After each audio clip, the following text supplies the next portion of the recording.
সৎ বোনের বিয়েতে অতিথি হয়ে এসে নিজেকেই সেই বোনের হবু স্বামীর নামে কবুল পড়তে হচ্ছে আনভিকে। চোখের পলকে ঘটে গেল সব। আনভির সৎ বোন সারা বিয়ের ঠিক আগ মুহূর্তে নিজের প্রেমিকের হাত ধরে পালিয়ে গেছে। সে চিরকুটে পরিষ্কার জানিয়ে দিয়েছে এই বিয়ে সে করবে না। এদিকে আনভির বাবা, যিনি একজন নামকরা বিজনেস টাইকুন, আজ নিজের সম্মান ধুলোয় মিশে যাওয়া হতে ভীত। যে মেয়েকে তিনি সারা জীবন লোকচক্ষুর আড়ালে রেখেছেন, নিজের সন্তান হিসেবে সমাজ ও পরিবারের কাছে অস্বীকার করেছেন, আজ নিজের মুখ রক্ষা করতে সেই আনভিকেই তিনি ঢাল হিসেবে ব্যবহার করছেন। আনভির যার সাথে বিয়ে হয়েছে তিনি কোনো সাধারণ পুরুষ নন। তিনি বর্তমানে বাংলাদেশের প্রতাপশালী তরুণ প্রেসিডেন্ট। লোকমুখে যার নামের পাশে কেবল একটা বিশেষণ জুড়ে দেওয়া হয় স্বৈরাচার। বিয়ের আসরে বসে আনভি কিছুতেই সমীকরণ মেলাতে পারছিল না। তার সৎ বোন সারা এত হ্যান্ডসাম একজন পুরুষ, তার উপর স্বয়ং দেশের প্রেসিডেন্টকে পেয়েও কেমন হাতছাড়া করলো। কি এমন আছে এই প্রেসিডেন্টের মধ্যে যার জন্য সারা সব তুচ্ছ করে পালালো? হয়তো একেই ভালোবাসা বলে। অবশ্য আনভি এসব হারাম ভালোবাসার বিশ্বাসী নয়। আনভি তার পরিবারের সাথে থাকে না, সে সম্পূর্ণ আলাদা থাকে। আজ এসেছিল কেবলই সৌজন্য রক্ষা করতে। ভেবেছিল বিয়ে পড়ানো শেষ হলেই চলে যাবে। গতরাতে ঠিক মতো ঘুম হয়নি। বাসায় গিয়ে একটা লম্বা ঘুম দেবে, কিন্তু কে জানতো এক ফোঁটা ঘুমের বদলে তার জীবনের ঘুম আজ সারা জীবনের জন্য হারাম হতে চলছে। বাবা তাকে খুব বেশি কিছু বলেনি, শুধু পরিস্থিতির ভয়াবহ বুঝিয়ে বলেছেন, বাবা হিসেবে যতটুকু তোমার জন্য করেছি তার বদলে আজ আমার সম্মানটুকু ফিরিয়ে দাও। আমি একজন বিজনেস টাইকুন। আমার বাড়ি থেকে আজ যদি প্রেসিডেন্ট বর সেজে বউনা নিয়ে ফিরে যান, তবে সমাজে আমার আর মুখ দেখানোর পথ থাকবে না। প্রেসিডেন্ট নিজের অপমানের প্রতিশোধ কড়াই গণ্ডায় বুঝে নেবেন। আনভির বিয়েতে রাজি হওয়া ছাড়া আর কিছুই করা ছিল না। রাজি না হওয়া ব্যতীত উপায় নেই। তার জন্মের সময়ই তার মা আত্মহত্যা করেন। কেন করেন তা অবশ্য পরেই জানা যাবে। আনভির জন্মের পর তার বাবাই তাকে বড় করেছেন। তবে বড় করেছেন বলতে শুধু টাকা পয়সা আর ঐশ্বর্য দিয়ে বাবা হিসেবে তিনি তার পাশে কখনোই ছিলেন না। আনভির খালামুনি আনভিকে বড় করেছেন, আর সব খরচ তার বাবা দিয়েছেন। আনভি যে বিখ্যাত বিজনেস টাইকুন মিস্টার ইয়াহিয়া দেওয়ানের মেয়ে সেটাও কেউ জানে না। এবার বুঝে নিন বাবার কাছে সে কতটা গুরুত্বপূর্ণ। আনভি ওনার করা দয়াগুলোর হিসেবে চুকাতেই বিয়েতে রাজি হয়েছে। অবশ্য রাজি হওয়ার সাথে এটাও বলে দিয়েছে, এই শর্তের মাধ্যমে আমাদের সম্পর্ক শেষ। এতদিন আপনি খাইয়েছেন, পড়িয়েছেন, তার বিনিময়ে এই বিয়েটা করলাম। এবার এই বিয়ে যদি নাও টেকে। আনভির এ কথা শুনে মিস্টার ইয়াহিয়া তার মাথায় হাত বুলিয়ে দিতে চেয়েছিলেন, কিন্তু আনভি দিতে দেয়নি। নিজেকে সরিয়ে নিয়ে সে বলেছিল, আমার আর আপনার সম্পর্কটা শুধু রক্তের, আর কিছুই না, স্নেহের বা মমতার না। এই মিথ্যা প্রেম দেখাতে আসবেন না। আমি আপনার অবৈধ সন্তানের মতোই। ইয়াহিয়া নিজের হাত গুটিয়ে নিয়েছিলেন। মেয়ের বলা কথাগুলো অক্ষরে অক্ষরে খাঁটি, তাই প্রতিবাদ করারও কোনো সুযোগ নেই। বিয়ে হওয়ার পর আনভি তার স্বামী অর্থাৎ প্রেসিডেন্ট ওয়াহেস ইবনানের দিকে এক পলক তাকিয়েছিল। আনভি তার চোখ মুখে এক রাশ রাগ আর শূন্যতা দেখেছিল। এটাই তো স্বাভাবিক। তার মতো একজন মানুষকে কেউ এভাবে রিজেক্ট করবে তা কি কখনো ভাবা যায়? তার উপর চেনা নেই, জানা নেই, দেখা হয়নি এমন একটি মেয়ের সাথে বিয়ে হয়ে গেল। আনভিকে ওয়াহেস আগে দেখেনি। আনভি বোরখা পরা অবস্থায় ছিল, চোখ মুখ ঢাকা। ওয়াহেজের মা, বোন আর চাচি তাকে দেখেছেন এবং দেখার পর বিয়েতে সম্মতি দিয়েছেন। ওয়াহেজ হয়তো বিয়েতে রাজি ছিল না। আনভির মতে কেবল সম্মান বাঁচাতে আর সমালোচনা এড়াতেই বিয়ে করে বউ বাড়ি নিয়ে ফেরা। বিয়েটা ধুমধামে হয়নি বিধায় লোক জানাজানি হয়নি বিষয়টা এখন পর্যন্ত। বাসর ঘরে বসে আনভি এসবই ভাবছিল। ফুল দিয়ে সাজানো ঘর, চারিদিকে ওয়াহেস আর সারা লেখা ফ্রেম, ক্যান্ডেল, কত কিছু। যাদের জন্য এত আয়োজন তাদেরই মিল হলো না। মাঝখান দিয়ে ভাগ্য আনভিকে এই নিন্দার সংসারে ফেলল। নিন্দা বলছি কারণ ইবনান পরিবারের কেউ খুশি নন আনভিকে বৌমা হিসেবে পেয়ে। ওয়াহেজের মা চাচি তো আনভির সামনেই বলে দিয়েছেন আনভি নাকি তার বাবার পালিত, নয়তো অবৈধ সন্তান না হলে সে এত দূরে থাকতো না। সেটা মূলত তার বাবাই তাদের বলেছেন, তারা নিজেরা ধারণা করেনি। আনভি নিজের সাথে পরার মতো কিছু নিয়ে আসেনি। ওয়াহেজের বড় বোন ওয়াজিফা তাকে কিছু ড্রেস, ট্রাউজার আর প্রয়োজনীয় সব দিয়ে এই ঘরে বসিয়ে দিয়ে গেছেন। ওয়াহেজ আসার সময় আনভির সাথে এক গাড়িতে আসেনি, সে আলাদা গাড়িতে গার্ড সহ চলে এসেছে। কথায় নাকি জরুরি কাজ পড়েছে। কাজ তো থাকবেই, স্বাভাবিক, প্রেসিডেন্ট মানুষ বলে কথা। ওয়াজিফা তাকে যা দিয়ে গেছেন পরার জন্য তা আনভির কাছে বেশ বেমানান। সে সবসময় লম্বা ফুল হাতা 3 পিস পরে অভ্যস্ত, অথচ তাকে দেওয়া হয়েছে শুধু কুর্তি সেট। আনভি অনেকক্ষণ বোরখা পরা অবস্থায় অপেক্ষা করছে যদি কেউ আসে। আসলে বলবে 3 পিস দিতে, কিন্তু না, কেউ এলো না। সত্যি বলতে কেউ তাকে নতুন বউ হিসেবে ততটা মূল্যায়ন করছে না। আনভি অপেক্ষার প্রহর গুণে যখন দেখলো তা কেবল ফুল, তাই আর এক মুহূর্ত দেরি না করে ওয়াশরুমে ঢুকে কাপড় বদলে একটা নীল রঙের কুর্তি পরে হাত মুখ ধুয়ে বাইরে বেরিয়ে আসে। বাইরে এসে সে ঘরের সাজসজ্জা দেখছে আর ঘটে যাওয়া সব ঘটনা ভাবছে। আনভি দেওয়ালে লাগানো ওয়াহেস আর সারার বিয়ে ঠিক হওয়ার দিনের ছবির দিকে তাকায়। যেদিন তাদের বিয়ের ফাইনাল ডেট পড়ে সেদিন এই ছবিটা তোলা। সেদিন আনভিও দেওয়ান বাড়িতে ছিল, কিন্তু তাকে কারোর সামনে আসার জন্য নিষেধ করা হয়েছিল। সামনে আসলে তো তার বাবার পরিচয় দিতে হতো এই মেয়েটিকে, তাই আসতে দেওয়া হয়নি। আনভিও এসবে কোনোদিন আগ্রহ দেখায়নি। আনভি এক দৃষ্টিতে ছবির দিকে তাকিয়ে আছে। ঠিক এমন সময় কেউ পেছন থেকে গম্ভীর গলায় বলে ওঠে, এই ছবিটা ছুঁড়ে মারো, বিশ্বাসঘাতকদের আমার ঘরের দেয়ালে জায়গা নেই। দরজা খোলা ছিল, যার জন্য ওয়াহেজের ভেতরে আসার আওয়াজ টের পায়নি আনভি। তবে এখন ওয়াহেজের গলার স্বর শুনে কিছুটা থমকে যায় সে। জীবনে প্রথম কোনো পুরুষের সামনাসামনি হবে আজ। শুধু নামে তার দায়িত্বে বাবা নামক মানুষটার সামনে ছাড়া নিজের বুঝ হওয়ার পর থেকে কোনো পুরুষের মুখোমুখি নিজেকে সম্পূর্ণ না ঢেকে হয়নি। আজ এই প্রথম হতে হবে। আনভি ধীরে ধীরে ঘুরে দাঁড়িয়ে ওয়াহেজের দিকে তাকায়। যথেষ্ট কনফিডেন্স নিজের মধ্যে টেনে ধরে সে যে অতিরিক্ত, সে যে ভয় পাচ্ছে তা ওয়াহেজকে বুঝতে দেওয়া যাবে না। আনভি ওয়াহেজের মুখবয়ের দিকে তাকিয়ে স্বাভাবিকভাবেই বলে, আমি আসলে খুলতে চাই না, ছবিটা ভালোই লাগছে। আপনার যদি মর্জি হয় খুলতে পারেন আপনি। আনভির কথা শুনে ওয়াহেজ তার দিকে এগিয়ে আসে। আনভি ওয়াহেজকে এগিয়ে আসতে দেখেই সতর্ক হয়ে 2 কদম পাশে সরে যায়। ওয়াহেজ রুমের এক কোণ থেকে ডাস্টবিন নিয়ে দেওয়ালে লাগানো ছবি আর সারা ও তার নামের সব কিছু আছে, সব ডাস্টবিনে ভরে ব্যালকনির বাইরে টাচ করে ফেলে দেয়। ওয়াহেজ বেশ শান্ত আর সাবলীনভাবেই এই কাজটা করলো। কোনো প্রকার রাগ বা ক্ষোভ ঝাড়ল না। আনভি তো ভেবেছিল ওয়াহেজ হয়তো রাগ দেখাবে এখন, কিন্তু না, ওয়াহেজ তার উল্টো প্রতিক্রিয়া দিল। ওয়াহেজ ঘরে ফিরে আসতেই আনভি তাকে জিজ্ঞেস করে, আচ্ছা, একটা প্রশ্ন করব, কিছু মনে না করলে? ওয়াহেজ দাঁড়িয়ে গিয়ে আনভির দিকে তীক্ষ্ণ দৃষ্টিতে তাকায় আর বলে, জি করো, তুমি করে বলছি, কারণ এখন তুমি মানে আমার জন্য তুমি আর কি। এমন অদ্ভুত কথা শুনে আনভি মাথা নাড়িয়ে বলে, আচ্ছা, সমস্যা নেই, বলুন। আমার প্রশ্নটা হলো, প্রথমত আমার মতো এমন একজন অচেনাকে বিয়ে হলো, আম, তার মধ্যে আসল যার সাথে বিয়ে হওয়ার কথা ছিল সে পালিয়ে গেল। আপনার কি রাগ হচ্ছে না? ওয়াহেজ আনভির কথায় মুচকি হেসে বলে, এমন তুচ্ছ বিষয় রাগ করে কি আমার সাথে যায়? এটা দেশের দায়িত্বে আছি আমি, আর ঘরের এমন তুচ্ছ বিষয় রাগ করলে কি আমার হবে? তুমিই বলো, দেখে তো বুদ্ধিমতী মনে হচ্ছে। বিষয়টা তুচ্ছ মনে হচ্ছে আপনার কাছে? এটা একটা বিয়ের বিষয় আর এটা তুচ্ছ মনে হচ্ছে। ওয়াহেস আনভির কথায় হাসে, হেসে তার দিকে এগিয়ে গিয়ে মাথা নিচু করে আনভির দিকে তাকায়। এই হয়েছে একটা জ্বালা। আনভি লম্বায় 5 ফুট 3 আর ওয়াহেস 6 ফুট। কাছ থেকে কথা বলার সময় মাথা নিচু করে কথা বলতে হয়। এখন আনভির দিকে ঠান্ডা চোখে তাকিয়ে ওয়াহেস বলে, তুমি কি আমাকে বোকা ভেবেছ? আমি তোমাদের চাল ধরতে পারিনি মনে হয়? বিয়ে তো তোমাকে দেওয়ার কথা আমার কাছে, মাঝখানে তোমার বোনকে দেখানো, তার পালিয়ে যাওয়া, সবই তো তোমাদের নাটক।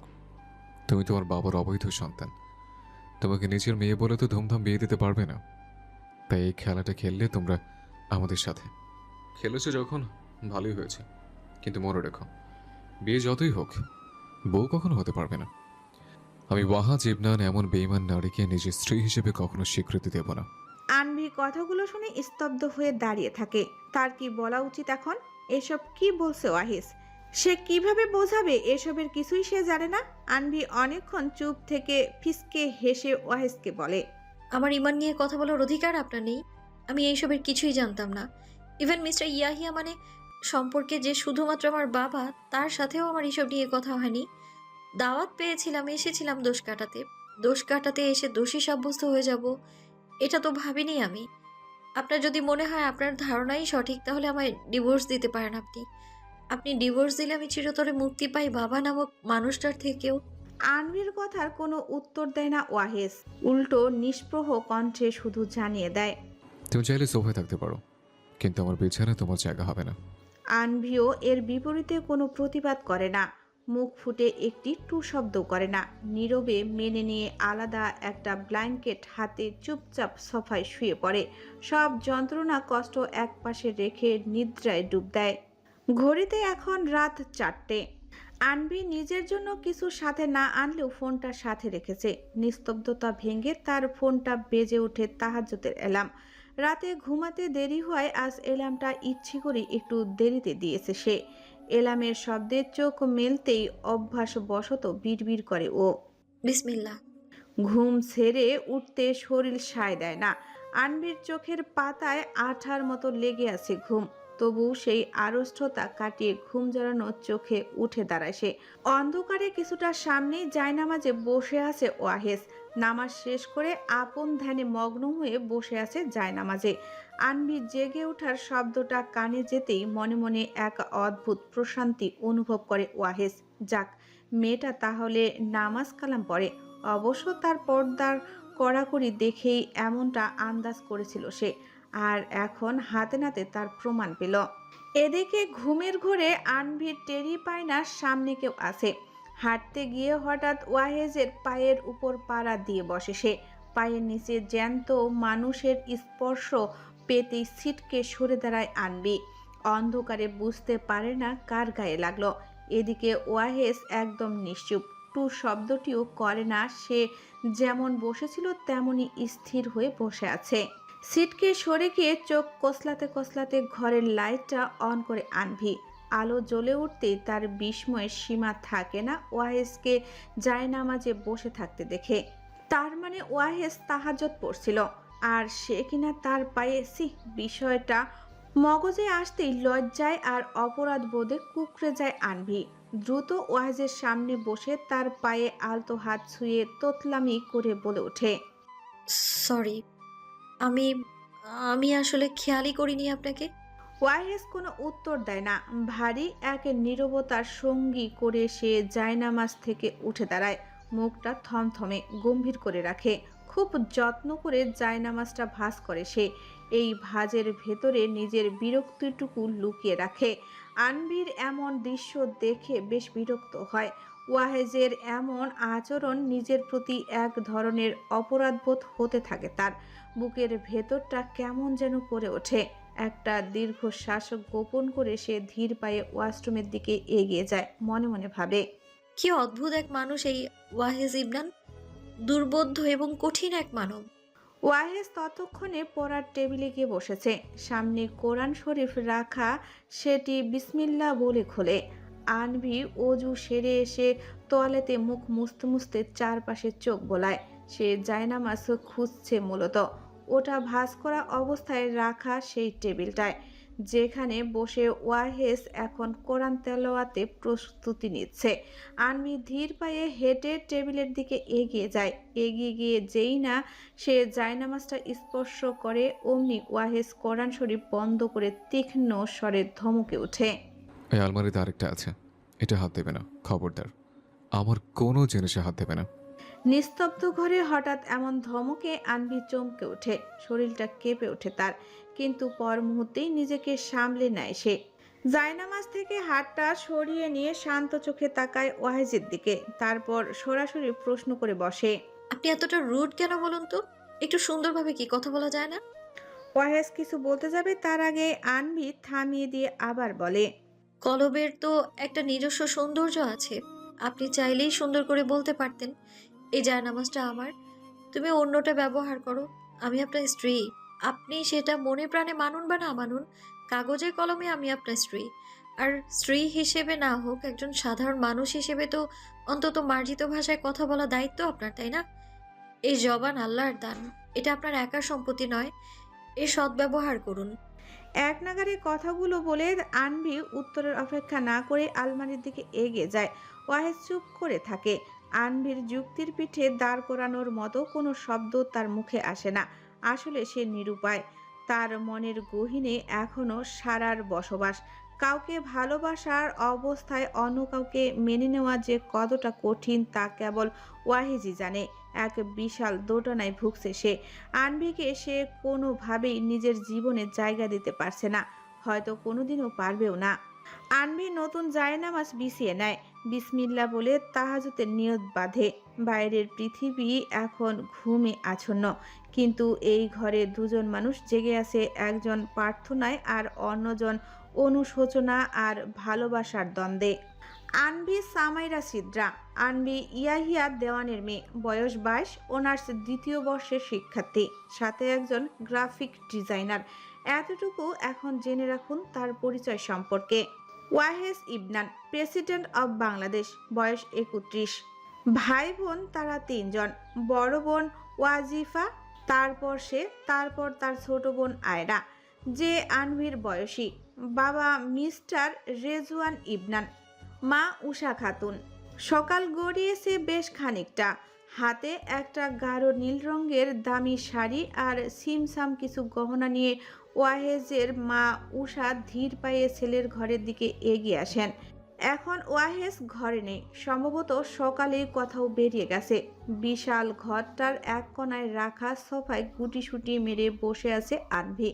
তার করার মতো কিছু নেই, তাই অলস সময় কাটাতে ঝিমুচ্ছে সে। তাদের ঘরের সামনে এসে উষা দেখে ঘরের দরজাটা আধখোলা। এই দেখে উষা প্রথমে একটু উকি দেন, তারপর সতর্ক পায়ে ঘরে প্রবেশ করেন। ঘরে হঠাৎ শাশুড়িকে দেখা মাত্রই আনভির তন্দ্রা টুটে যায়।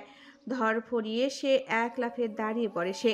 হঠাৎ উষাকে দেখে কিছুটা বিচলিত হয়ে তড়িঘড়ি করে মাথায় ওড়নাটা টেনে নিয়ে ভীরু পায়ে এগিয়ে আসে তার দিকে আনভি। উষার মুখটা থমথমে, ভীষণ ভারী হয়ে আছে। ওনার এই গম্ভীর মুখের দিকে তাকিয়ে আনভির বুকের ভেতরটা মোচড় দিয়ে ওঠে। সে স্পষ্ট বুঝতে পারে ছেলের বউ হিসেবে এই নারী তাকে মন থেকে মেনে নেননি। সব বুঝেও সংকোচ কাটিয়ে আনভি সালাম দেয়, কিন্তু উষা সেই সালামের কোনো উত্তর দেয় না, বরং আনভির দিকে হাতের শাড়ি ও গহনাগুলো বাড়িয়ে দিয়ে গম্ভীর স্বরে বলেন, এই নাও, এগুলো পরে তৈরি হয়ে থেকো। আজ আমার বান্ধবীরা তোমাকে দেখতে আসবে। চিন্তা করো না, ওখানে কোনো পুরুষ থাকবে না। আনভি বাধ্য মেয়ের মতো মাথা নেড়ে উত্তর দেয়, জি আচ্ছা। উষা চলে যাওয়ার জন্য পা বাড়ায়, কিন্তু হঠাৎ থমকে দাঁড়ায়। তারপর ঘুরে দাঁড়িয়ে আনভির দিকে ছুড়ে দেন এক কঠিন ও অপমানজনক নির্দেশ। শোনো, কেউ জিজ্ঞেস করলে বলবে তুমি ইয়াহিয়া সাহেবের এক আত্মীয়র মেয়ে। এতিম, তাই তিনি তোমাকে বড় করেছেন। এটা বললাম কারণ সমাজের সামনে তোমাকে অবৈধ সন্তান বলে পরিচয় করিয়ে দিতে পারবো না। আর যাই হোক, আমাদের একটা সম্মান আছে। কথাটা বলেই তিনি দ্রুত ঘর থেকে বেরিয়ে যান। আনভি পাথরের মতো ঠায় দাঁড়িয়ে থাকে। শব্দগুলো কানের পর্দায় তীরের মতো বিচ্ছে। অবৈধ সন্তান শব্দটা তার সত্তায় আগুনের মতো জ্বালা ধরিয়ে দিচ্ছে। বাবার স্বীকৃতি পেলে হয়তো আজ তাকে এই অপবাদ শুনতে হতো না। সে তো অবৈধ নয়, তবে কেন সবাই তাকে এভাবে দেখে? কেন এই মিথ্যার ধারণা সবার মনে? হাতের শাড়ি আর গহনাগুলো এক রকম অবহেলায় সোফার উপরে ছুঁড়ে ফেলে আনভি। ঠিক তখনই সোফায় পড়ে থাকা ফোনটা কেঁপে ওঠে। স্ক্রিনে জ্বলজ্বল করছে একটা অচেনা নাম্বার। অচেনা নাম্বার দেখে আনভি কৌতূহল নিয়ে ফোনটা রিসিভ করে কানে তুলে। কানে তুলতেই ওপাশ থেকে ভেসে আসে ইয়াহিয়া সাহেবের গলা। তিনি জানতে চান। সব ঠিক আছে তো? কণ্ঠস্বরটা চেনার সাথে সাথে আনভির চল শক্ত হয়ে আসে। কিছুক্ষণ চুপ করে থেকে সে অত্যন্ত ঠান্ডা গলায় উত্তর দেয়। আমাকে ফোন দেবেন না। আমার ঠিক বেঠিক জানার কেউ নন আপনি। কে আপনি? কোন অধিকারে ফোন দিয়েছেন আমায়? কাপুরুষ কোথাকার, ফোন রাখুন। এটা বলা মাত্রই ওপাশ থেকে ইয়াহিয়া সাহেবের রাগান্বিত স্বর ভেসে আসে। অদ্ভুত আচরণ কেন করছো এমন আনভি? নিজের পিতাকে কেউ এভাবে কাপুরুষ বলে? বিয়ে হয়েছে বলে বেশি বাড়িও না। ডানা ছাড়তে কিন্তু আমার সময় লাগবে না, মনে রেখো। আনভি এবার আর নিজেকে সামলাতে না পেরে তীব্র ঘৃণায় ফেটে পড়ে সে। যে নিজের সন্তানকে সবার সামনে নিজের বলে পরিচয় দেয় না, যার জন্য তার সন্তানকে মানুষ অবৈধ বলে ডাকে, সে তো কাপুরুষই। আর কি করবেন আপনি? কি করার আছে আপনার? নিজের দাপট নিজের কাছেই রাখুন মিস্টার দেওয়ান। সীমা ছাড়িয়ে যাচ্ছ তুমি আনভি। শুক্রিয়া আদায় করো যে প্রেসিডেন্টের পরিবার তোমার বিয়ে হয়েছে, সেটাও আমার জন্যই। এত বড় পরিবারে গিয়েছো।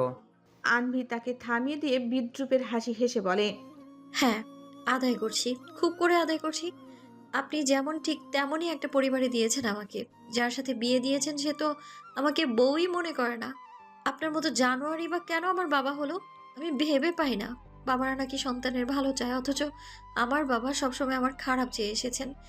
এমনকি আমার জীবনটাই আপনি বৃথা করে দিয়েছেন। এগুলো বলে আর কোনো কথা বলার সুযোগ না দিয়ে আনভি সজোরে ফোনটা কেটে দেয়। ফোনের স্ক্রিনটা নিভে যায়, কিন্তু তার ভেতরের আগুনটা দাউ দাউ করে জ্বলতে থাকে। এই কথোপকথন যদি তৃতীয় কোনো ব্যক্তি শুনতো, তবে নির্দ্বিধায় আনভিকে বেয়াদব বা উদ্ধত্ত বলে রায় দিয়ে দিত।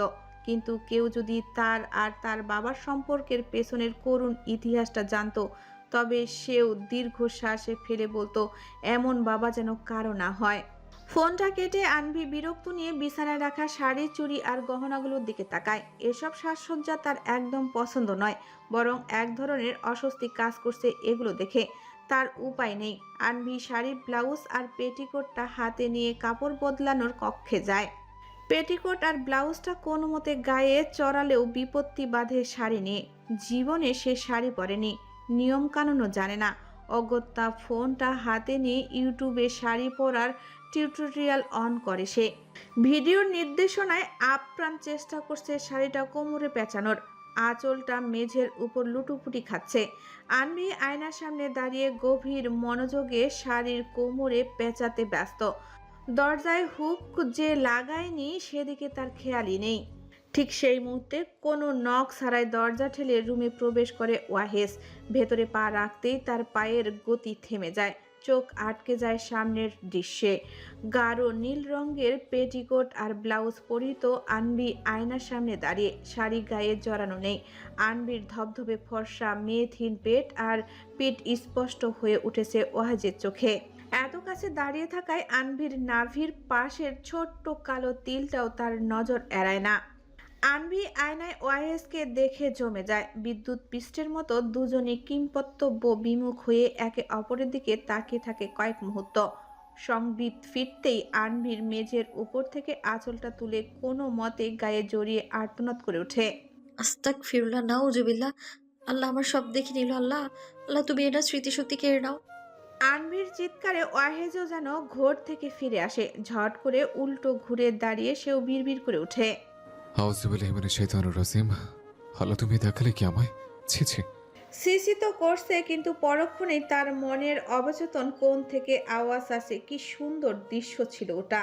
ওয়াহেজের পায়ের তলা কাঁপছে। ইসে, এটা তার দেখা উচিত হয়নি। না, একদম ঠিক হয়নি। সে তো ভেবেছিল আনভি হয়তো ঘরে নেই, নিচে আছে। তার এখনই প্রেস মিটিংয়ে বের হওয়ার কথা, তাই রেডি হওয়ার জন্য এসেছে রুমে। এদিকে আনভি লজ্জায় আর সংকোচে মাটিতে মিশে যাচ্ছে। তার হাত পা ঠকঠক করে কাঁপছে। মনের ভেতর অজানা ভয় দানা বাঁধছে। ওয়াহেস কি তাকে ডিভোর্স দেবে? যদি দেয় তাহলে তো আনভির আসল মাহারামের হক নষ্ট হয়ে গেল। ওয়াহেস তো তার মাহারাম, কিন্তু এভাবে খোলামেলা অবস্থায় তাকে দেখে ফেলল। আনভি প্রচণ্ড ডিপ্রেশনে পড়ে যায়। যে মেয়ে কখনো কোনো পরপুরুষের মুখোমুখি হয়নি, আজ তার এই অবস্থা। মনটা আনচান আনচান করছে ওর, তবুও অনেক কষ্টে শাড়িটা কোনো মতে জড়িয়ে আনভি ধীর পায়ে ঘর থেকে বেরিয়ে আসে। মনে মনে দোয়া করছে যাতে ওয়াহেজের সামনে পড়তে না হয়। কিন্তু রুম থেকে বের হতেই দেখে ওয়াহেজও ফ্রেশ হয়ে ওয়াশরুম থেকে বেরিয়েছে। ভাগ্যিস টাওয়াল পরে নয়, টি শার্ট আর ট্রাউজার পরে বের হয়েছে। আনভিকে দেখেই ওয়াহেজ এদিকে ওদিকে তাকাতে শুরু করে। কি ভীষণ লজ্জা! এখন সে কিভাবে আনভির দিকে তাকাবে? আনভিও লজ্জায় চোখ তুলে তাকাতে পারছে না। দুজনেরই হৃদস্পন্দন শোনা যাচ্ছে।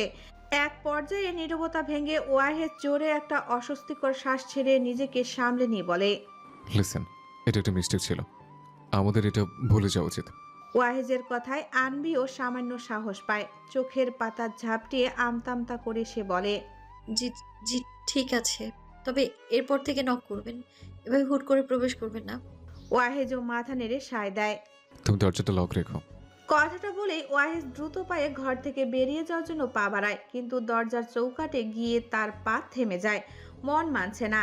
একটিবার আনভিকে দেখার প্রবল ইচ্ছে তাকে পিছু টানে। নিজের ইচ্ছাকে প্রাধান্য দিয়ে ওয়াহেজ পিছনে ঘুরে আনভির দিকে তাকায়। নীল রঙের শাড়িতে আনভিকে আজ নিরুপমা লাগছে, অসাধারণ সুন্দর লাগছে। এসে এমন একজন সুন্দর মানুষ ঘরে রেখে কিভাবে ওয়াহেজ নিজের দৃষ্টিকে সংযত রাখবে?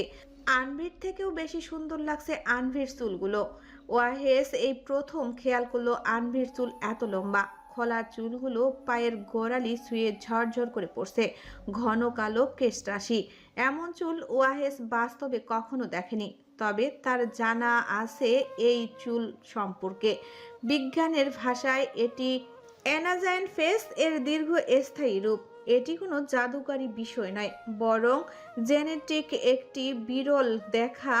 আর বিশ্বের মোট জনসংখ্যার মধ্যে 1%-এরও অনেক কম মানুষের চুল এত লম্বা হয়। ওয়াহেস মুগ্ধ হয়ে তাকিয়ে থাকে কিছুক্ষণ আনভির পানে।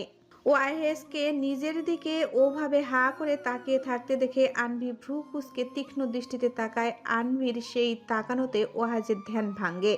অপ্রস্তুত হয়ে সে তাড়াতাড়ি করে ঘর থেকে বেরিয়ে যায়। তার ভীষণ তাড়া আছে। নাস্তা করে রেডি হয়ে প্রেস মিটিংয়ে ছুটতে হবে। এসব রোমান্টিকতায় মজে থাকলে চলবে না। প্রেস মিটিংয়ে বসে আছে ওয়াহেস। কনফারেন্স রুমটা গিজগিজ করছে সাংবাদিক আর ক্যামেরাম্যানের ফ্ল্যাশে। বাতাসের ভারী ভাব বুঝিয়ে দিচ্ছে পরিস্থিতি কতটা থমথমে। গতকাল রাতে, অর্থাৎ তার বিয়ের রাতেই সে এক অধ্যাদেশ জারি করেছে, যার জন্য সারা দেশে টিকটক, ফেসবুক, ইনস্টাগ্রাম, টুইটার এবং ইউটিউব নিষিদ্ধ ঘোষণা করা হয়েছে। তার বদলে চালু করা হয়েছে দেশীয় প্ল্যাটফর্ম বাংলাদেশের কন্টেন্ট। সাথে জুড়ে দেওয়া হয়েছে কড়া নির্দেশ, তা হলো 15 বছরের নিচে কেউ সোশ্যাল মিডিয়া ব্যবহার করতে পারবে না। তার ভাষ্যমতে এর একমাত্র উদ্দেশ্য ডেটা বা তথ্য নিরাপত্তা, অর্থাৎ নিজেদের দেশের তথ্য নিজেদের কাছে রাখা। কিন্তু হুজুকে বাঙালি কি আর এত পেজ বুঝে? তারা ভালো মন্দ হিসেব কষার চেয়ে আবেগে ভাসতে বেশি পছন্দ করে। তাই তো দেশ জুড়ে শুরু হয়েছে আন্দোলন, জ্বালাও পোড়াও, মারো কাটো, সরকার নামাও। পরিস্থিতির সামাল দিতেই আজ স্বয়ং প্রেসিডেন্ট মানে ওয়াহেস এসেছে মিডিয়ার মুখোমুখি হতে। সাংবাদিকরা উত্তেজনায় ফুটছে।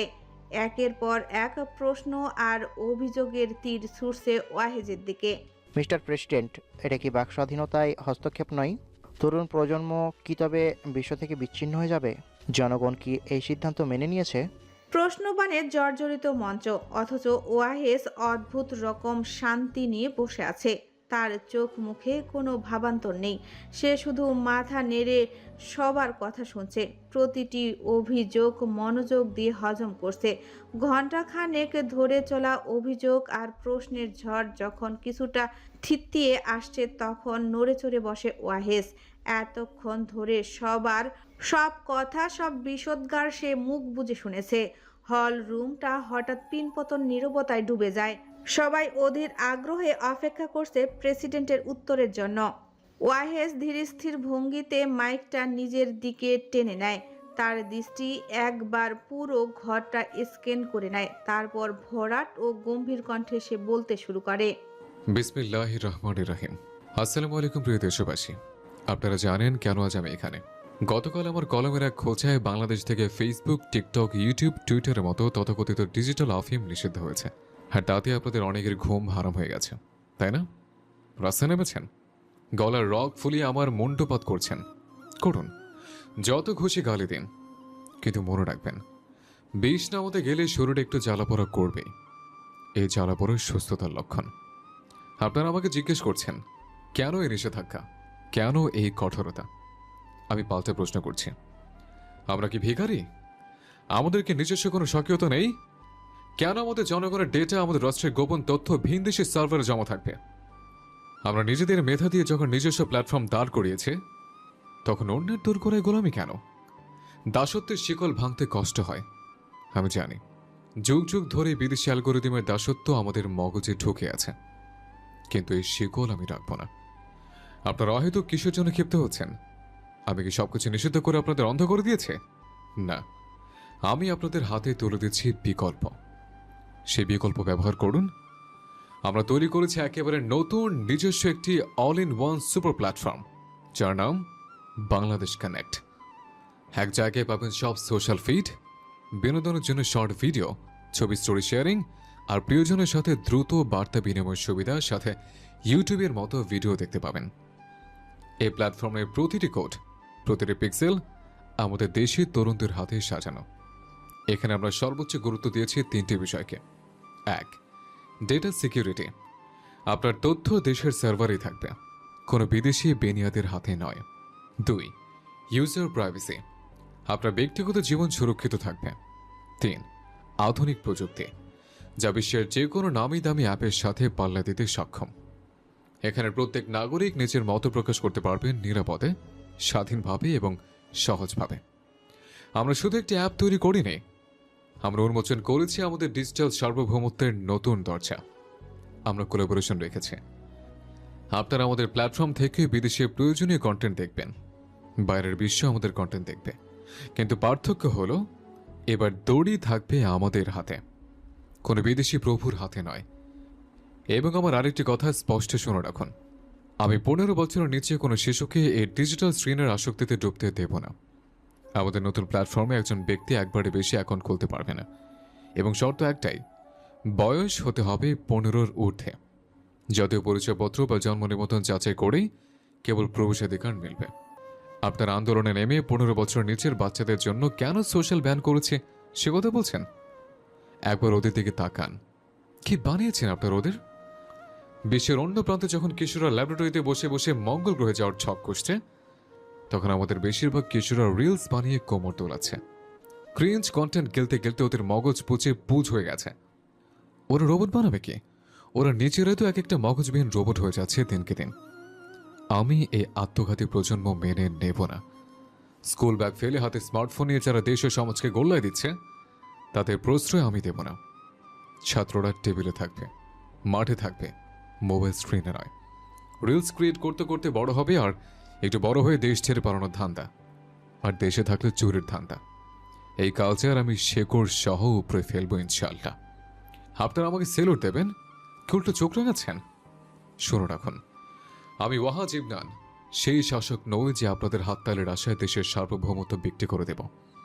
বিশ্ব কি করছে তাতে আমার কিচ্ছু যায় আসে না। বিশ্ব গোল্লায় যাক, আমি আমার দেশকে বাঁচাতে যা প্রয়োজন মনে হবে সেটাই করব।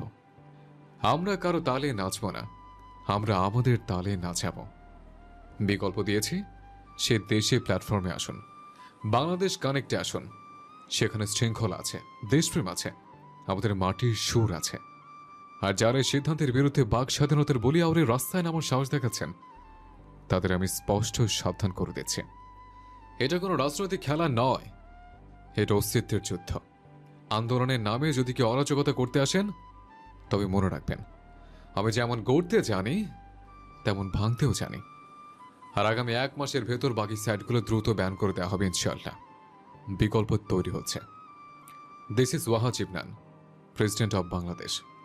আমি কোনো কৈফিয়ত দিতে আসিনি, আমি কালচার বদলাতে এসেছি। আজ থেকে যা নিষিদ্ধ তা এই দেশের মাটি ও মানুষের মঙ্গলের জন্যই নিষিদ্ধ। এই সিদ্ধান্ত পাথরের ওপর খোদাই করা, আর তা মুছবে না। জেগে উঠুন, দাসত্বের জিঞ্জির ছিঁড়ে ফেলুন। বাংলাদেশ জিন্দাবাদ। উত্তর দিতে গিয়ে ওয়াহেস বেশ খানিকটা সময় নিল। প্রতিটি শব্দ মেপে মেপে ছুটছে। তার বাচনভঙ্গি এমন ছিল যা মুহূর্তের মধ্যে পরিস্থিতি জনতার রক্ত গরম করে দেওয়ার জন্য যথেষ্ট। এটা কোনো সাধারণ উত্তর ছিল না, বরং ওয়াহেস এক অত্যন্ত চতুর কৌশল কাজে লাগালো। বিশাল এই জনশক্তিকে নিজের পক্ষে টানার জন্য এমন শক্তিশালী বিতর্কতার চেয়ে বড় কোনো হাতিয়ার হতে পারে না। নিজের বক্তব্য শেষ করে সে অত্যন্ত আত্মবিশ্বাসের সাথে ঘোষণা করে, আমি আমার পক্ষ থেকে সবকিছু পরিষ্কার করে বুঝিয়ে দিলাম। এখন এটা মানা বা না মানা সেই সিদ্ধান্ত সম্পূর্ণ আপনাদের উপর। তবে এটুকু নিশ্চিত থাকুন, আমি আপনাদের ভালোই চাই। আশা করি সবাই নিজেদের উত্তর পেয়ে গেছেন। আসসালামু আলাইকুম। এতটুকু বলেই ওয়াহেস তার কনফারেন্স শেষ করে। তার মধ্যে কোনো তাড়াহুড়া নেই, চোখ মুখে দুশ্চিন্তার লেশ মাত্র নেই। সে ধীরস্থিরভাবে সিট ছেড়ে উঠে দাঁড়ায় এবং বডিগার্ডদের কড়া নিরাপত্তার ভেতরে অত্যন্ত স্বাভাবিক ভঙ্গিতে স্টেজ ত্যাগ করে। সারাদিনের হাড় ভাঙ্গা খাটুনি আর তার সাথে উপরি পাওনা হিসেবে জনগণের এক গাদা গালাগাল, সব মিলিয়ে এক আকাশ বিষণ্ণতা কাঁধে নিয়ে বাড়ি ফিরে ওয়াহেস। ভেবেছিল বাড়ির চৌকাঠে পা দিলেই বুঝিয়ে একটু স্বস্তি মিলবে, কিন্তু হায়, ঘরে ঢুকতে না ঢুকতেই শুরু হয়ে যায় আরেক প্রস্ত নাটক। মা আর ছোট চাচি ওত পেতেই ছিলেন। ওয়াহেসকে দেখা মাত্রই তারা শুরু করেন নালিশের পাহাড়। অভিযোগের কাঠগড়ায় আর কেউ নয়, সে আনভি। ওয়াহেজের ভেতরটা তিক্ততায় ভরে ওঠে। ক্লান্ত দীর্ঘশ্বাস ফেলে সে মনে মনে ভাবে, শালা বিয়ে করাটাই কি তবে ভুল হলো? দুনিয়ার প্রতিটি পুরুষের কপালে কি এই একই চালা লেখা থাকে? বিয়ের বয়স 24 ঘন্টা পেরোলো না, এর মধ্যেই শুরু হয়ে গেছে বউয়ের নামে বিচার সভা। আর কি সেই বিচার? বিচার হলো আনভির মৌনতা। অভিযোগের ফিরিস্তি বেশ লম্বা। আনভি নাকি সারা দিনে একবারও ঘর ছেড়ে বের হয়নি। উষার বান্ধবীরা এসেও ওকে এই 4 দেওয়ালের মাঝেই দেখে গেছে। এখানে শেষ নয়, সে সারা দিনে মাত্র এক বেলা ভাত মুখে দিয়েছে। বাড়ির কারোর সাথে দুটো কথা পর্যন্ত বলেনি। নতুন বউয়ের কাছ থেকে এমন আচরণ ওনাদের কাছে একেবারে অপ্রত্যাশিত। হাসি খুশি চঞ্চল বউয়ের বদলে এমন গুমোট আচরণ দেখে ওনারা তাই ক্ষোভে টকবক করছে। আর সেই ক্ষোভের আগুনের আঁচ এখন সরাসরি এসে লাগছে বিধ্বস্ত ওয়াহেজের গায়ে। ওয়াহেদ সব অভিযোগ নীরবে হজম করে রুমে আসে। উদ্দেশ্য আনভিকে জিজ্ঞেস করা, কেন সে এমন করছে, কি কারণে অহেতুক এই যন্ত্রণা সৃষ্টি করছে। এসব ভাবতে ভাবতে সে ঘরে প্রবেশ করে, কিন্তু ঘরে ঢুকে দেখে আনভি নেই। ওয়াহেদ হাতের কোটটা বিছানায় রেখে ওয়াশরুমের দিকে তাকায়, না, সেখানেও নেই। ওয়াশরুমের দরজা বাহির থেকে নক করা, তাহলে বোধহয় বারান্দায় আছে। এই ভেবে ওয়াহেদ বারান্দার দিকে পা বাড়ায়। বারান্দার দরজায় আলতো পায়ে এসে দাঁড়াতেই তার চোখে পড়ে আনভিকে। আনভি বারান্দার ফ্লোরে বসে টেবিলে রাখা ল্যাপটপে বাংলাদেশ কন্টেন্ট লগইন করার আপ্রাণ চেষ্টা করছে। ল্যাপটপের পাশেই তার আইডি কার্ড পড়ে আছে। আজ সকালেই আনভির খালামণি তার আগের বাসা থেকে প্রয়োজনীয় সব জিনিসপত্র দিয়ে গেছে, তাই ল্যাপটপ আর আইডি কার্ড এখন তার হাতে। নিজের কাজের জন্য একটা সোশ্যাল মিডিয়া খুব প্রয়োজন, কিন্তু ফেসবুক বা টিকটক বর্তমানে ব্যান থাকায় বাধ্য হয়ে ওয়াহেজের টিমে তৈরি করা এই সাইনে লগ ইন করার চেষ্টা করছে সে, কিন্তু কিছুতেই পারছে না। একবার ব্যর্থ হয়ে আনবি নিজের মনে বিড়বিড় করে বলতে শুরু করে, এ প্রেসিডেন্ট একটা আস্ত বলদ। এসব বন্ধ করার কি খুব প্রয়োজন ছিল? এখন মানুষ লগ ইন করতে পারছে না, সবার কত সমস্যা হচ্ছে, এগুলো কি তার মাথায় আসে না? সারাক্ষণ পেঁচার মতো মুখটাকে বানিয়ে রাখে আর কাজকর্ম করে গাধার মতো। আরে ভাই, এখন আমাদের মতো মানুষের কি হবে? এটা তো লগ ইনই হচ্ছে না। ধুর ধুর ধুর, চলে যাবো এই দেশ ছেড়ে। একটা কিডনি বিক্রি করে হলেও এই দেশ থেকে চলে যাব। বিরক্তিতে সব ছেড়ে যেই না আনভি উঠে দাঁড়ায় এবং আড়মোড়া ভাঙতে পেছনে তাকায়, অমনি তার হুঁশ উড়ে যায়। এক বিব্রতকর পরিস্থিতিতে পড়ে যায় সে। যার ব্যাপারে এতক্ষণ এত কিছু বলছিল সেই মানুষটি তার ঠিক পেছনে দাঁড়িয়ে। ওয়াহেসকে দেখে আনভি আমতা আমতা করে বলে, আ- আপনি আপ- ওয়াহেস আনভির কথার কোনো উত্তর না দিয়ে ধীর পায়ে তার দিকে এগিয়ে আসে। একদম কাছে সে আনভির দু বাহু নিজের দু হাতে শক্ত করে চেপে ধরে। আনভি বড় বড় চোখে তার দিকে তাকিয়ে থাকে। জীবনে প্রথম কোনো পুরুষের স্পর্শ, পুরুষালী ছোঁয়া কেমন হয় এই মুহূর্তে সে হাড়ে হাড়ে টের পায়। হাত পা অবশ হয়ে আসে, মুখ দিয়ে একটা টু শব্দ বের করার সাধ্য তার নেই। ওয়াইএস আনভিকে শক্ত করে ধরে একটু পাশে সরিয়ে দেয় এবং নিজে ল্যাপটপের সামনে বসে পড়ে। এরপর দ্রুত বাংলাদেশ কন্টেন্ট সঠিকভাবে লগ ইন করে দেয়। আনভি এখনও সেই আগের ন্যায় নিস্তব্ধ হয়ে দাঁড়িয়ে আছে। কাজ শেষে ওয়াহেস উঠে দাঁড়ায় এবং আনভির মুখের দিকে তাকিয়ে বলে, ভালোভাবে নিজে করতে পারো না, আর কিছু হলে সরকারের দোষ। আনভিও দমে যাওয়ার পাত্রী নয়। ওয়াহেজের কথার পিঠে চট করে উত্তর দেয়, তো দোষ তো সরকারেরই। সে এমন নিয়ম চালু না করলে তো আর এত কিছু হতো না। ওয়াহেজ ঠান্ডা গলায় শুধায়, সরকার তো বলেছে কি জন্য, কেন এসব করলো, সব তো নথিপত্র লিখে দিয়েছে। তুমি কি সেটা পড়োনি? আনভি আসলে কিছু পড়েনি, কিন্তু এখন পড়িনি বললে তো অপমান হবে, তাই আমতা আমতা করে বলে, পড়েছি তো, তাও বললাম আর কি। আমি তো প্রেসিডেন্টকে বলেছি। আপনি কেন এত ক্ষেপে যাচ্ছেন? আপনাকে কিন্তু আমি ঘরের ভেতর প্রেসিডেন্ট মানি না, তাই প্রেসিডেন্ট হিসেবে কোনো কথা বলবেন না। আমি কি তোমাকে একবারও কোনো প্রকার কথা বলেছে? প্রশ্নটা আনভির দিকে ছুড়ে দিয়েই ওয়াহেস বারান্দার এক কোণে রাখা সোফায় আছড়ে পড়ে। শরীরে বিন্দুমাত্র শক্তি অবশিষ্ট নেই। নিজের সমস্ত ভার সে সঁপে দেয় সোফার গদিতে। একটা দীর্ঘশ্বাস ছেড়ে সে মাথাটা এলিয়ে দেয় পেছনের কুশনে। আনভি তার প্রশ্নের উত্তরে কিছু একটা বলতে গিয়েও থমকে যায়। শব্দগুলো গলার কাছে দলা পাকিয়ে ওঠে, কারণ তার দৃষ্টি এখন স্থির হয়ে আছে ওয়াহেজের উপর। লোকটা কি ভীষণ ক্লান্ত।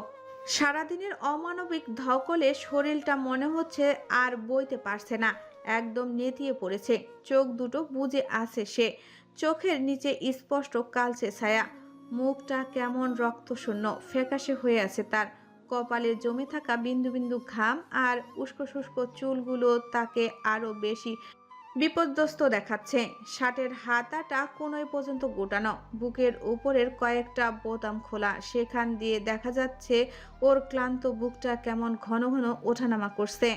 এই মুহূর্তে ভালোভাবে বিধ্বস্ত ওয়াহেসকে দেখে আনভির বুকের ভেতরটা কেমন মোচড় দিয়ে ওঠে। তার মনে হয় দিন শেষে পুরুষ মানুষে এমন নিঃস্ব, ক্লান্ত আর বিধ্বস্ত চেহারার চেয়ে বোধহয় কষ্টদায়ক কোনো দৃশ্য পৃথিবীতে নেই। আনভিকে ওভাবে করুণ চোখে পলকহীন তাকিয়ে থাকতে দেখে ওয়াহেজের খুব কষ্ট করে চোখের পাতা দুটো একটু ফাঁক করে। ক্লান্তিতে জড়িয়ে আসা গলায় ভ্রু কুঁচকে জিজ্ঞেস করে, কি হলো, এভাবে তাকিয়ে আছো কেন? ওয়াহেজের প্রশ্নে আনভির হুঁশ ফিরে। কিছুটা অপ্রস্তুত হয়ে দুদিকে মাথা নাড়িয়ে সে বলে, না, কিছু না। এবার ওয়াহেজ আনভিকে জিজ্ঞেস করে, তুমি ঘর থেকে বের হওনি কেন? তোমার বিরুদ্ধে অভিযোগ কেন শুনলাম? শোনো মেয়ে, তোমাকে বিয়ে করেছি বাবার চাপে আর সম্মান বাঁচাতে। এখন আবার তোমার নামে কোনো অভিযোগ আমি সইতে পারবো না। ওয়াহেজের কথাগুলো শুনে আনভি এক তপ্ত দীর্ঘশ্বাস ছাড়ে, এরপর স্লান হেসে বলে, কোথায় বের হব? কেউ তো আমায় দাম দেয় না। আমি তো যেচে বলিনি আমাকে বিয়ে করুন। আমার বাবা নামক তকমাধারী মানুষটা আমায় বাধ্য করেছেন। এখন আপনার পরিবারের মানুষ আমার সাথে এমন আচরণ করে যেন মনে হয় আমি আপনার সাথে পালিয়ে এসেছি। আপনার মা আমাকে বলেছেন আমার মা নাকি আমার বাবার সম্পত্তির লোভে তাকে প্রেমের জালে ফাঁসিয়ে তার মিস্ট্রেস হয়েছেন। অথচ আমি আমার বাবার প্রথম সন্তান। আমার মা আমার বাবার সাথে তখন ছিলেন যখন আমার বাবা আমার সৎ মায়ের বাবার কোম্পানিতে মাত্র 7,000 টাকা স্যালারিতে চাকরি করতেন। আচ্ছা, এরপরেও কি আপনি আমাকে বলতে পারবেন আমি কিভাবে কিছু বলবো? এসব শুনে ওয়াহেস কিছুক্ষণ চুপ করে থাকে। সে বুঝতে পারে তার মায়ের ভুল ছিল। কিছুক্ষণ নীরবতা পালন করে বসা থেকে উঠে দাঁড়ায় ওয়াহেস। তারপর আনভিকে শান্ত গলায় বলে, আমার মায়ের বলা ঠিক হয়নি আমি জানি, কিন্তু আমার মা তো এত কিছু জানেন না। তোমার বাবা সবাইকে এটাই বলেছেন, আর আমার মা তিনি তাই বিশ্বাস করেছেন। এটা আমার মায়ের কি দোষ, তুমিই বলো। এতটুকু বলে ওয়াহেস রুমের ভেতরের দিকে যাওয়ার জন্য পা বাড়ায়। আনভির কলিজাটা ছিঁড়ে যাচ্ছে। তার মা বড়ই হতভাগা, মরে গিয়েও বদনামি ঘুষল না। হায় রে কপাল! আনভির কাতর গলায় পেছন থেকে ডেকে ওঠে। ভয়েস শুনছেন? আনভির ডাকে ওয়াহেজের পা থেমে যায়। সে ঘাড় ঘুরিয়ে আনভির দিকে তাকিয়ে নিস্পৃহ সুরে বলে। জি, শুনছি। আনভি ওয়াহেজের চোখের দিকে তাকিয়ে বেদনার্ত সুরে বলে। আমি না অবৈধ সন্তান নই। আমার মা চরিত্রহীন ছিলেন না। বিশ্বাস করবেন আমার এই কথাটা? ওয়াহেজ কিছুক্ষণ মৌন থেকে তারপর ধীর গলায় বলে। করলাম। এটুকু বলেই ওয়াহেজ দ্রুত রুমে চলে আসে। রুমে এসে কোনো দিকে না তাকিয়ে আলমারি থেকে কাপড় নিয়ে সোজা ওয়াশরুমে ঢুকে পড়ে শাওয়ার নিতে। শাওয়ার সেরে পানির নিচে নিস্তব্ধ হয়ে দাঁড়িয়ে থাকে সে। কি করবে বুঝতে পারছে না। সারাকে তার পছন্দ, তবে বেশ পছন্দ। বিষয়টা এমন না যে সে সারাকে আগে থেকে পছন্দ করত। তাদের বিয়ে ঠিক হওয়ার পর যখন দেখা কথা হয় তখন থেকেই সারাকে নিয়ে তার মনের কোণে আলাদা একটা অনুভূতি সৃষ্টি হয়েছে। সারার ক্ষেত্রে এমনটা হয়নি। বিয়ে ঠিক হওয়ার পর সারাকে সে নিজের স্ত্রী ভেবে নিয়েছিল। কার্যক্রমের বাইরে তার সব ভাবনাই সারাকে ঘিরে আবর্তিত হতো। তাই হঠাৎ আনভিকে মেনে নিতে তার খুব কষ্ট হচ্ছে। আবার আনভি মেয়েটাকেও তার কেন জানি খুব অসহায় মনে হয়। আনভির অবস্থাটা সে বুঝতে পারছে, খুব ভালো করেই বুঝতে পারছে, কিন্তু তারপরও এই মুহূর্তে আনভিকে মেনে নেওয়া তার পক্ষে অসম্ভব। গোসল শেষে একটা সাদা টি শার্ট আর কালো ট্রাউজার পরে ওয়াহেজ ওয়াশরুম থেকে বের হয়। বের হয়ে দেখে আনভির রুমে রাখা টেবিলের উপর খাবার সাজাচ্ছে। আনভিকে খাবার রাখতে দেখে ওয়াহেজ তীক্ষ্ণ দৃষ্টিতে তাকিয়ে এগিয়ে আস্তে আস্তে জিজ্ঞেস করে। তুমি খাবার কেন আনলে? নিচে গিয়ে খেয়ে আসতে। আনভি পেছনে ঘুরে ওয়াহেজের দিকে তাকিয়ে বলে। আমি খেতে গিয়েছিলাম। খাওয়া শেষে আপনার মা বললেন আপনার জন্য খাবার নিয়ে আসতে, তাই এলাম।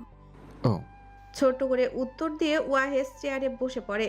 তারপর বিসমিল্লা বলে খেতে শুরু করে। ওয়াজকে খেতে দেখে আনভির মনে মনে ভাবে বিছানায় রাখা ওয়াহেজের কোটটা ওয়াশিং মেশিনে দিয়ে আসা উচিত। এতটুকু ভেবে সে সরল মনে ওয়াহেজের কোটে হাত বাড়ায়। কোট স্পর্শ করতেই ওয়াহেজ এক প্রকার ধমকে ওঠে। এই, আমার জিনিসে হাত দেবে না।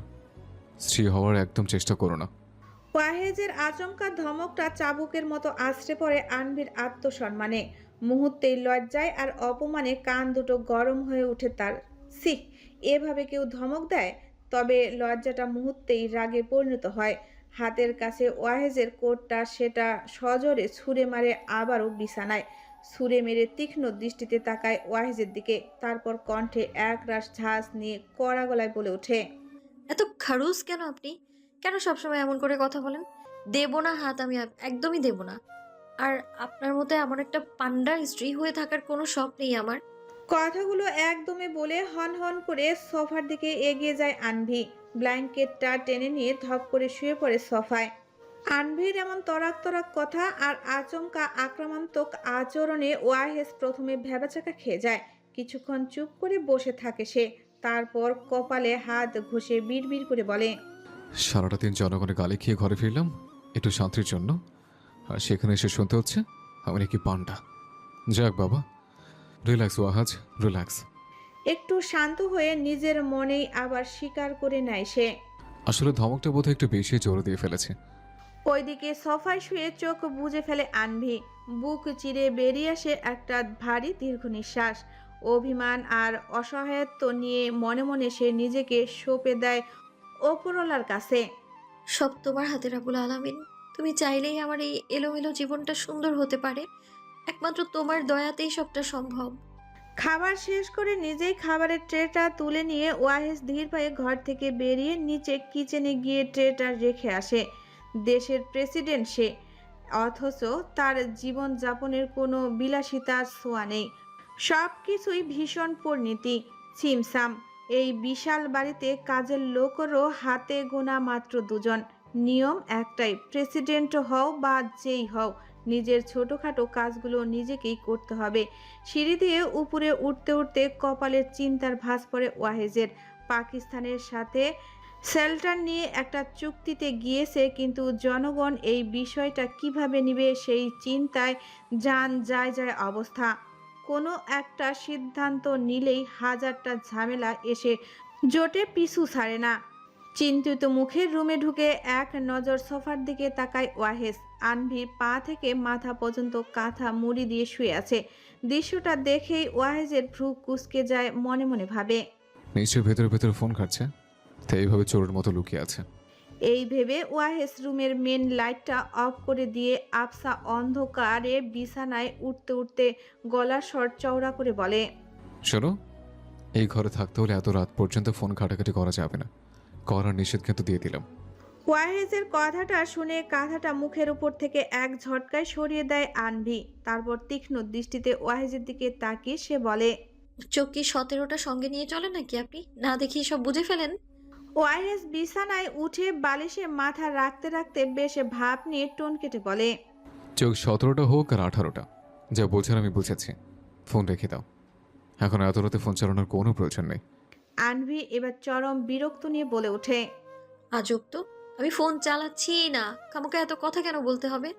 আনভির গলায় আত্মবিশ্বাস দেখে ওয়াহেজ পাশ ফিরে ভালো করে তাকায়। আবসা আলোয় খেয়াল করে দেখে সত্যি তো মেয়েটার হাতে কোনো ফোন নেই, সে শুধু শুয়েই ছিল। এ দেখে মুহূর্তেই চুপসে যায় ওয়াহেজ। নিজের ভুল বুঝতে পেরে ভীষণ অপ্রস্তুত হয়ে পড়ে। আপন মনে জিভ কেটে ভাবে, ইস, বারবার প্রেস্টিজ পাংচার হয়ে যাচ্ছে এই মেয়ের কবলে পড়ে। হঠাৎ কিছু না দেখে বলতে চাওয়াটা ঠিক হয়নি। লজ্জা ঢাকতে আর কোনো কথা বাড়ায় না সে। ধীরে ধীরে চোখ বুজে নেয়, একটা দীর্ঘ নিঃশ্বাস ছেড়ে মনে মনে বলে, আল্লাহ ভালো জানেন আগামীকাল আমার জন্য কি অপেক্ষা করছে। ঘড়ির কাঁটায় রাত এখন 4টে সুই সুই। চারিদিক নিস্তব্ধ হয়ে আছে। ওয়াহেজ তাহাজ্জুদ নামাজ শেষ করে যায় নামাজে বসে আছে, কিন্তু তার মনটা আজ কিছুতেই স্থির হচ্ছে না। বারবার দৃষ্টি চলে যাচ্ছে সোফার দিকে। আনভি এখনো গভীর ঘুমে আচ্ছন্ন। ওয়াহেজের বুকের ভেতরটা কেমন খসখস করছে। সে মনে মনে অধীর আগ্রহে অপেক্ষা করছে, এই বুঝি আনভি উঠবে, অজু করে তার পাশে জায়নামাজে দাঁড়াবে। কিন্তু কই, মেয়েটার তো ওঠার নামগন্ধই নেই, এমনকি কোনো অ্যালার্মও বাজছে না। ওয়াহেজ ভ্রু কুঁচকে আছে। তবে কি আনভি তাহাজ্জুদ পড়বে না? ওই একদিনই কি শুধু পড়েছিল? নানান প্রশ্নে মনটা অস্থির হয়ে ওঠে।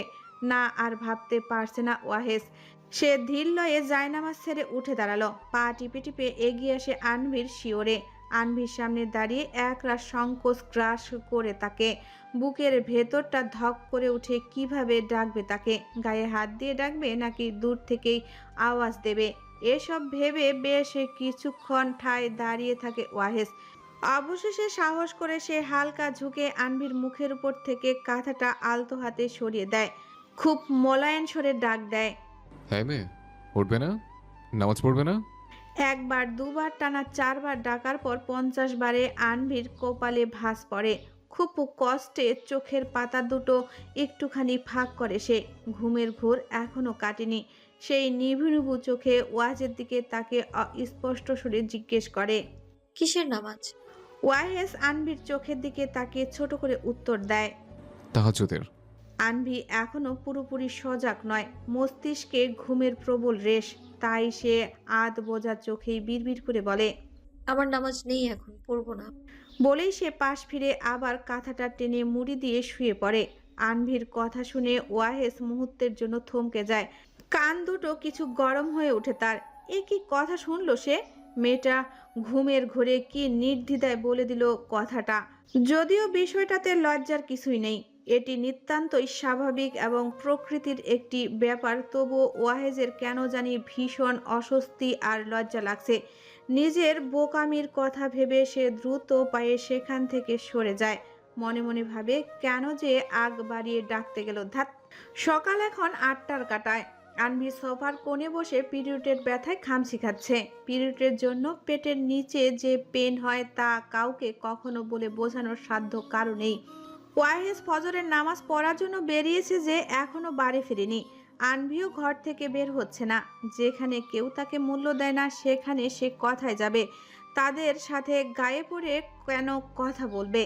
এসব বউ শাশুড়ির নাটক জি বাংলায় মানায়, বাস্তবে নয়। কেউ যদি আনভির বিষয়ে মিথ্যা একটা ধারণা পুষে, সেটিকে খুঁটি বানিয়ে যদি আনভির সাথে কথা না বলে বা খারাপ আচরণ করে, তাহলে এখানে আনভি কি করবে? আনভির তো কিছু করার নেই, সে কাউকে তেল মারতে পারে না। তাই চুপচাপ বসে আছে, যা হবে দেখা যাবে। এর মানে এই নয় আনভি বিনয়ী নয়, আনভি যথেষ্ট বিনয়ী, তবে তাদের সাথেই যারা তার সাথে বিনয়ী। সে বেহেয়া নয় অবশ্য। আনভি পেটে খিদার সাথে অসহ্য ব্যথা নিয়ে ঝিম মেরে বসে থাকে সোফার এক কোণে। আনভি বসে আছে। কিছু সময় পার হওয়ার পর ঘরে প্রবেশ করে উষা, মানে ওয়াহেজের মা। উষাকে দেখে আনভি ধীরে ধীরে উঠে দাঁড়ায়, তবে সালাম দেয় না আজ। আর কারণ গতকাল সে তাকে সালাম দিয়েছিল, কিন্তু তিনি কোনো প্রকার উত্তর শুধাননি। তো যে সালামের উত্তর দেয় না তাকে কি জন্য বারবার সালাম দিবে? আনভি আজ তাকে দেখে ধরফুরিয়ে উঠে না দাঁড়িয়ে সময় নিয়ে ধীর লয়ে স্বাচ্ছন্দ্যে উঠে দাঁড়ায়, এবং চেহারার প্রতিক্রিয়ায় উষা যেমন একটা কড়া বিরক্তির বারণ ধরে রেখেছিল, তেমন বিরক্তির রেশ আর গম্ভীর্য টেনে ধরে উষা আনভিকে কাঠগলায় বলেন, এই যে তুমি তো নতুন বউ হিসেবে আসো, অথচ কোনো প্রকার দায়িত্ব পালন করছো না। আমাদের বাড়ির বউরা কিন্তু এমন না, তারা রান্না বান্না স্বামী সব সামলায়। যাও, আজ সকালের নাস্তাটা তুমি বানাও। আনভি তো ঠিক মতো হাঁটতেই পারছে না, নাস্তা কিভাবে তৈরি করবে সে? তারপরও কোনো প্রকার কথা না বলে চুপচাপ উষার সাথে নিচে যায়। এরূপ সমস্যা তো কাউকে বলে বোঝানো অসম্ভব, তাই আর না বলাই ভালো। কিরমির খেয়ে সহ্য করে নিক এখন। আনভি কিচেনে যেতেই তার চাচি শাশুড়ি আনভিকে দেখে এক প্রকার তাচ্ছিল্য করে কিচেন থেকে বেরিয়ে যেতে থাকেন। আনভিও ওনার দিকে বিরক্ত চোখে তাকিয়ে চোখ ফিরিয়ে নেয়, অর্থাৎ বুঝিয়ে দেয় সে তার এমন আচরণে খুবই বিরক্ত তার উপর। উষা আনভিকে কথায় কি আছে দেখিয়ে বেরিয়ে যায়। আনভি অসহ্য ব্যথাটা বয়ে নিয়ে নাস্তা তৈরি করতে থাকে। দাঁড়ালে মনে হচ্ছে বসলে ব্যথাটা কমবে, বসলে মনে হচ্ছে দাঁড়ালে ব্যথাটা কমবে। মানে আনভি শান্তি কোনোভাবেই উপলব্ধি করতে সক্ষম হচ্ছে না। আনভি সকালের নাস্তা হিসেবে প্রথমে তৈরি করে নাস্তা হিসেবে বেশি কিছু করতে পারেনি, পরোটা আর লাচ্ছি, সাথে দুধ চা জাল দেয়। এগুলোতে তো হবে না, উল্টো খচা মারা কথা শুনতে হবে। তাই ঠিক করে এখন হজরত মোহাম্মদ সাল্লাল্লাহু আলাইহি সাল্লামের অত্যন্ত প্রিয় খাবার শারেত রান্না করবে। যেমন ভাবা তেমন কাজ। আনভি শুরু করে রান্নার কাজ, যেহেতু সবাই নাস্তা করবে 9টায়, এর মধ্যেই হয়ে যাবে।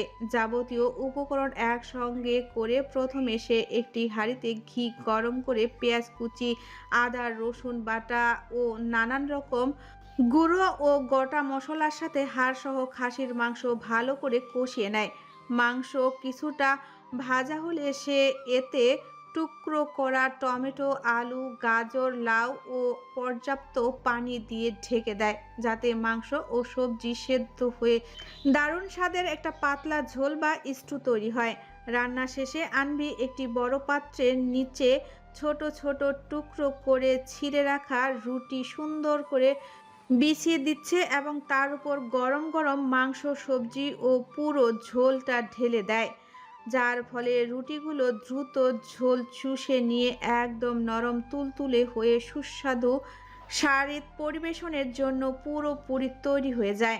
রান্না শেষ করতে করতে 9টা বেজে যায়। উষা রান্নাঘরে প্রবেশ করে শারেতে দেখে বেশ খুশি হয়ে যায় মনে মনে। শারেত ওনার খুব প্রিয় খাবার, ওনার নয়, পুরো ইবনান পরিবারেরই, বিশেষ করে ওয়াহেস আর ওয়াজিফার। আনভি ওনাকে দেখে কিছুটা ইতস্তত হয়ে বলে, আম, আর কিছু তৈরি করব? উষা আনভির রান্না করা সব কিছুর উপর একবার নজর বুলিয়ে আনভির দিকে তাকান আর বলেন, না, আর কিছু করতে হবে না। যাও, এগুলো টেবিলে পরিবেশন করে দাও। সবাই বসে আছে খাবারের অপেক্ষায়। আনভির হাঁটার শক্তি নেই, বড্ড ক্লান্ত লাগছে। এই অল্পতে ক্লান্ত হওয়ার মেয়ে সামাইরা সিদ্রা আনভি নয়, কিন্তু অসুস্থ হওয়ায় ক্লান্তি কাজ করছে। আনভি তাও সারাদ্রি একটা বড় বাটিতে নিয়ে ডাইনিং টেবিলের দিকে এগিয়ে যায়। পরিবারের সবাই এখানে বসে আছে। আনভি ডাইনিং টেবিলের উপর খাবারটা রাখে, কোনো দিকে তাকায় না। কেমন অস্বস্তি লাগছে তার। আয়রা শাড়ির দেখে উচ্ছ্বাসিত হয়ে বলে, মাশাল্লাহ, শাড়ি রান্না করছো ভাবি? এইটা তো আমাদের সবারই পছন্দের, খুব সুন্দর ঘ্রাণ আসছে। ইনশাল্লাহ খেতেও ভালো হবে। আনভি কিছু বলে না। ওয়াহেস মুখ তুলে একবার আনভির দিকে তাকায়, এসে পুরো ফর্সা মুখটা লালচে হয়ে গেছে রান্নার কবলে পড়ে। ওয়াহেস এক পলক তাকিয়ে চোখ নামিয়ে নেয়। মন চায় তাকাতে, কিন্তু সবার সামনে এভাবে তাকালে মান সম্মান থাকবে না বলে মনে হয় না। তাই না তাকিয়ে চাহনিকে হেফাজতেই রাখা ভালো। আনভি কিচেনের দিকে পা বাড়ায় বাকিগুলো আনতে, তখনই উষা কিচেন থেকে বেরিয়ে আস্তে আস্তে বলেন, আর নিয়ে আসতে হবে না, যাও গিয়ে চোখ মুখ ধুয়ে আসো। পুরো লাল হয়ে গেছো, এমন লাল হয়েছো মনে হচ্ছে পুরো ইবনাথ বংশের জন্য রান্না করে ফেলেছো। আনভি হতাশার চোখে একবার উষার দিকে তাকায়, তারপর মাথা নাড়িয়ে উত্তর দেয়। জি। এতটুকু বলেই আনভি রুমে যাওয়ার জন্য উদ্যুক্ত হয়, তখনই পেছন থেকে শুনতে পায় উষা বলছেন, আজ রাতের দুপুরের রান্না কিন্তু তোমাকেই করতে হবে, আমার যেন আর একবার বলতে না হয়। আনভির পা থেমে যায়। সে ঘাড় ঘুরিয়ে ওনার দিকে তাকিয়ে মাথা নাড়িয়ে আবারও সামনে ঘুরে হাঁটতে শুরু করে। এমন খচামারা কথা আনভির একদম পছন্দ নয়। যা পছন্দ নয় তার মুখোমুখি বারংবার তার পড়তে হচ্ছে।